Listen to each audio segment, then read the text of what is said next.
नमस्कार मैत्रिणींनो, आज मी तुम्हाला आमरसची कुल्फी कशी बनवतात ते दाखवणार आहे। उन्हाळ्यात अशी कुल्फी दुपारच्या उन्हाच्या वेळेत खाण्याला खूप मजा येते। असं कपामध्ये टाकून द्यायचा रस आणि त्याच्यात चमचा अडकवून द्यायचा असा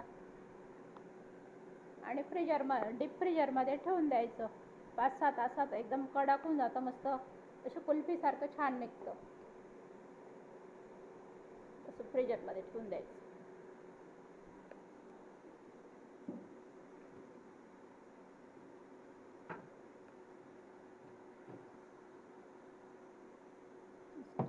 फ्रीजरमध्ये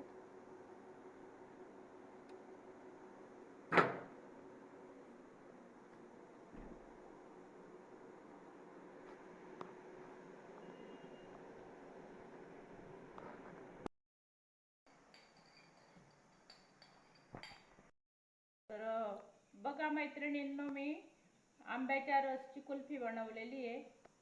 तर ही कुल्फी कडक झाली आहे आणि हे असं चमचा टाकलेला होता रसमध्ये, कपात टाकलेली होती मी ती। तर ते कपाला थोडंसं असं पाण्यात ठेवून द्यायचं आणि मग ती अशी निघून येते ऑटोमॅटिक। आणि मग ही पूर्ण आपण खातो तोपर्यंत हा चमचा निघत नाही, तर असं व्यवस्थित खाऊ शकतो आपण तिला। चमचा तोपर्यंत निघत नाही त्याचं। नंतर ही आईस्क्रीम प्रमाणे असं पण खाऊ शकतो आपण।